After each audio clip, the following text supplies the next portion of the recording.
Log 1, Day 1. Today marks the beginning of our experiment in Vault 77. As the overseer, I have been given the responsibility of leading this community and ensuring the success of our mission.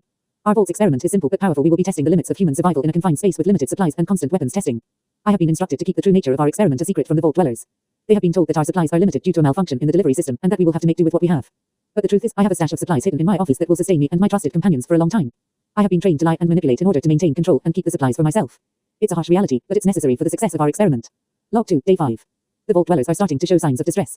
They are realizing that our supplies are dwindling faster than expected and that the weapons testing is becoming more frequent. I can see the fear and desperation in their eyes, but I must remain strong and continue to deceive them. I have started rationing the food and water, only giving out small portions to the dwellers. It's a difficult decision, but I know it's for the greater good. I can't let them know that I have a secret stash of supplies that will last me for months while they struggle to survive. Log 3, Day 10. Chaos has erupted in the vault. The dwellers have discovered the weapons storage and have started using them against each other. The once peaceful community has turned into a war zone. I watch from my office, hidden away with my supplies, as the dwellers fight for their survival. I feel a twinge of guilt, but I remind myself that this is for the sake of science. We are testing the limits of human nature, what people would do when pushed to their breaking point. And it seems that violence is the answer for some. Log 4, Day 15. The situation in the vault has escalated beyond my control. The dwellers have turned against me, accusing me of hoarding supplies and lying to them. They have demanded that I open my office and share the supplies with them. But I cannot let them have it. It's all I have to survive in this hellish experiment. I have barricaded myself in my office, surrounded by my loyal companions. We are armed and ready to defend ourselves. It's a sad realization that in the end, it's every man for himself. Log 5, Day 20. The dwellers have broken through the barricade and are now trying to break down the door to my office. I can hear their screams and threats. They are desperate and hungry, and they see me as the enemy. But I will not give in. I will protect my supplies and myself until the very end. This is the true test of human nature, survival of the fittest. And I will do whatever it takes to survive. Final log, Day 25. The vault has fallen into complete chaos. The dwellers have turned on each other, killing and fighting for the last of the supplies. I am the only one left, hidden in my office with my dwindling supplies. I have achieved what I was tasked to do, test the limits of human survival. But at what cost? The destruction of an entire community and the loss of my humanity. As I sit here, surrounded by the chaos and destruction, I can't help but wonder if this was all worth it. But it's too late for regrets now. This is the reality of life in Vault 77, a harsh and brutal experiment that has brought out the worst in all of us. The air was stale and musty as I stepped into Vault 77, the door hissing shut behind me. I had heard rumors about this vault, but had never come across it in my travels until now. According to the rumors, this vault was stocked full of weapons and had a dark and mysterious past. As I made my way through the empty corridors, I couldn't help but feel a sense of unease. It seemed too quiet, too still. I checked my Pip-Boy for any signs of life, but there were no other signals besides my own. I cautiously continued my exploration, my hand resting on the hilt of my trusty 10mm pistol. The walls of the vault were lined with posters and propaganda, showcasing the supposed benefits of living in a vault. But as I delved deeper, I realized that this was not a typical vault. The living quarters were bare and cramped, with only the bare minimum of supplies. It was clear that this vault was not meant for long-term living. But what caught my attention was the abundance of weapons scattered throughout the living quarters. Guns of all kinds, ammunition, and even explosives were readily available. It was as if the inhabitants of this vault were preparing for war. As I continued my exploration, I came across a terminal. I quickly hacked into it and found the logs of the overseer. There were only 6 logs, and each one was dated within a span of 25 days. I read through them, my heart sinking with each entry. The first log detailed the arrival of the inhabitants, who were told that this vault was a safe haven from the outside world. The second log revealed that the inhabitants were given minimal supplies and were forced to fend for themselves. The third log talked about the first signs of tension among the inhabitants as they fought over the limited resources. But it was the fourth log that sent chills down my spine. The overseer wrote about a mysterious stranger who appeared in the vault, claiming to be from another vault. He brought with him tales of a wasteland filled with danger and chaos. The inhabitants were intrigued and welcomed him with open arms, but it wasn't long before they realized that he was a master manipulator. The fifth log detailed the descent into madness of the inhabitants. They were divided into 2 factions, one led by the mysterious stranger and the other by the overseer. The once peaceful vault had turned into a battleground, with the inhabitants armed to the teeth and ready to kill. The final log was written by the overseer on the 25th day. It was a short and desperate entry, pleading for help from anyone who may find this vault. The overseer wrote of the chaos and bloodshed that had taken over the vault. He revealed that the mysterious stranger was not from another vault, but was instead a lone survivor from the wasteland. He had manipulated the inhabitants into turning against each other, all while he sat back and watched. As I finished reading the logs, I couldn't help but feel a sense of sadness and anger.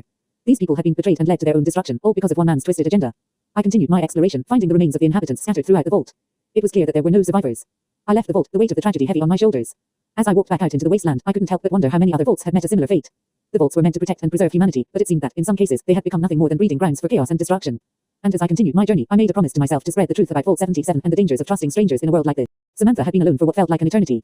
She had been surviving on her own since the outbreak began, but she had never faced a challenge like this before. It was day 1 of her being trapped inside the grocery store, and she had no idea when she would be able to leave. The store was packed full of supplies, but that also meant that it was a prime target for the zombies. Samantha had managed to barricade the doors and windows, but she knew it was only a matter of time before they found a way in. She had to be prepared for anything. Samantha had always been resourceful, even before the apocalypse. She had grown up in a small town and learned how to fend for herself at a young age. It was those skills that had kept her alive this long. As she walked through the aisles of the store, she took inventory of what she had. Canned goods, dry pasta, bottled water, and even some perishable items that were still good. She had to come up with a plan to preserve the food and make the store livable for the long haul. She started by clearing out a section of the store and setting up a makeshift kitchen. She used a camping stove to cook the perishable food, knowing that it wouldn't last much longer. She also used some of the canned goods to make a large part of soup that she could ration out over the next few days. Next, she turned her attention to preserving the food. She found some large plastic containers and filled them with water, using them as makeshift refrigerators. She also gathered some salt and began to cure the meat that she had found in the store. She knew it would take time, but she had to do everything she could to make the food last. Samantha also knew that she needed a way to generate energy. She found a small generator in the back of the store and set it up in a corner. She had to be careful with how much she used it, but it would at least give her some light and power for her devices. As she worked, she couldn't help but think about how she ended up in this situation. She had been on a supply run with her group when they were ambushed by a horde of zombies. She was the only one who managed to escape, but she had been separated from the group. She had been wandering for days before she stumbled upon the grocery store. Samantha had spent the first day clearing out the zombies that had been lingering in the store. She was lucky that there weren't too many of them, but she knew it was only a temporary victory. She had to come up with a way to keep them out for good. She used the materials in the store to barricade the doors and windows, but she also had to get creative. She built a moat around the store using the shelves as a barrier. She also set up traps and alarms so she would be alerted if any zombies tried to sneak in. Days turned into weeks, and Samantha settled into a routine. She spent her days fortifying the store and preserving the food, and her nights were spent on guard duty. She had managed to find a radio in the store and would listen to any broadcasts, hoping to hear news of a rescue or a safe zone.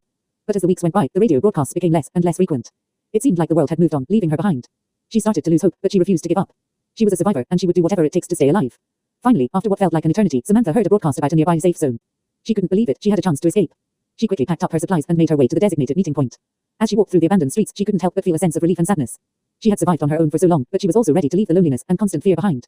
When she reached the safe zone, she was greeted by a group of survivors. They welcomed her with open arms, and she finally felt like she was part of a community again. As she settled into her new home, she couldn't help but think back on her time in the grocery store. It may have been a difficult and lonely experience, but she had learned so much about survival and herself. She was grateful for the experience, but she was also glad to leave it behind. Samantha knew that she would never forget the lessons she learned in the grocery store, but she was ready to move on and start a new chapter in her life. She was a survivor, and she was ready to face whatever challenges came her way in this new world. It had been 2 years since the zombie apocalypse, and I was still alive. My name is Lily, and I was one of the few survivors left. I had lost my family and friends to the initial outbreak, but somehow I managed to stay alive. I was currently holed up in a small base that I had found with a group of survivors. We had fortified the place and made it our home. It had been a long and difficult journey to find this place, but it was worth it. The base had everything we needed to survive: a small farm that could support us with fresh food, solar panels for energy, and basic water collectors from the rain. We were all anxiously waiting for the day when the zombies would finally decay into nothing but bones. It was our only hope for a future. We had learned that the zombies were not immortal; they could decay just like any other living creature. The only problem was that it took a long time for them to completely decay. We had heard stories from other survivors that it could take anywhere from a couple of months to a year or two, depending on where you were. Some areas had more zombies than others, which meant it would take longer for them to decay. But we were determined to wait it out, no matter how long it took. Every day, we would do our routine checks around the perimeter of our base, making sure there were no breaches in our defenses. We had learned to be cautious and always on guard, as the zombies could still surprise us. I remember the first time we encountered a zombie. We were still naive and unprepared, thinking we could outrun them. But as we quickly learned, they were fast and relentless. It was a miracle that we managed to escape with our lives. After that, we made sure to always have weapons on us and to never let our guard down. But despite the constant fear and danger, we had managed to create a sense of normalcy in our little community. We had our own roles and responsibilities to keep the base running smoothly. Some were in charge of farming, others were in charge of maintaining the solar panels and water collectors, and some were in charge of security. We all worked together to ensure our survival. As time passed, we noticed that the number of zombies were slowly decreasing. It was a sign of hope for us, a glimmer of light in the darkness. We knew that one day, the zombies would be gone and we could finally start rebuilding our world. But until then, we had to be patient and stay strong. The journey had been tough, but we had each other, and that was all that mattered. We shared stories and memories of our loved ones, keeping their memories alive. And then, one day, it happened. We woke up to a world without zombies. It was a surreal feeling, but we were overjoyed. We could finally leave our base and explore the world beyond. We packed our bags and said goodbye to our home, knowing that it had kept us safe during the darkest of times. As we walked through the streets, we saw the decayed bodies of the zombies. It was a grim reminder of what had happened, but also a symbol of our victory. We had survived the zombie apocalypse, and we were ready to start a new chapter in our lives. We eventually came across other survivors and joined forces to rebuild our world. It was a long and difficult process, but we were determined to make it work. We had all been through hell and back, and it had made us stronger. Looking back, I never thought I would make it this far. But I did, and I was grateful for every moment. The zombie apocalypse had changed me in ways I never thought possible, but it had also taught me the value of life and the strength of the human spirit. And for that, I was forever grateful. The world had been taken over by a deadly virus, turning people into mindless, flesh-eating zombies. The streets were filled with the moans of the undead, and the once bustling cities now lay in ruins. The survivors were few and far between, and those who were lucky enough to still be alive had to constantly fight for their survival. One of these survivors was a young woman named Lily. She had been on a camping trip with her friends when the outbreak occurred, and she had been separated from them in the chaos. She had been wandering the streets for days, scavenging for food and shelter, until she stumbled upon an old bank vault. The vault had been abandoned, and Lily saw it as the perfect place to hide from the zombies. She managed to pry open the heavy metal door and entered the vault, closing it behind her and barricading it with whatever she could find. Inside, Lily found a small room with a bed, a desk, and a few shelves filled with canned food and water. It seemed that someone had been using the vault as a shelter before she arrived. She also found a radio, which she turned on, in hopes of finding any survivors. But all she heard was static.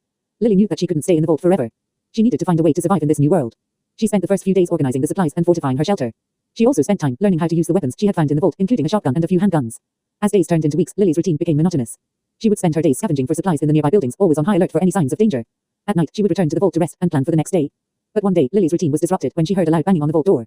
She grabbed her shotgun and cautiously approached the door, ready to defend herself. But to her surprise, it was a young man who had been bitten by a zombie. The man, whose name was Max, begged Lily to let him in. He said that he had been wandering the streets alone and had stumbled upon the vault. He promised that he was not infected yet and that he could be of help to her. Lily was hesitant at first, but she couldn't turn away another survivor in this world. She let Max in and tended to his wound using the limited medical supplies she had. She also taught him how to defend himself, and they started working together to scavenge for supplies. As they spent more time together, Lily and Max grew closer. They shared stories of their lives before the outbreak and found comfort in each other's company. Max even managed to fix the radio, and they were able to pick up a few radio transmissions of other survivors in the area. But their newfound sense of safety and hope was short-lived when a group of armed survivors stormed into the vault.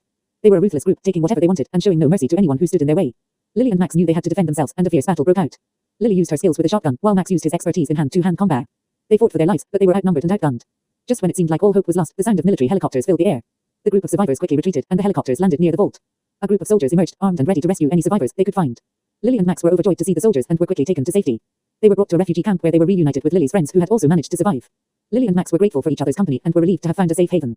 As they sat by the campfire, Lily and Max looked back on their time in the vault. They knew that they wouldn't have survived without each other's help. And as they gazed at the stars above, they knew that they had a bright future ahead of them thanks to their determination and resilience in the face of a zombie apocalypse.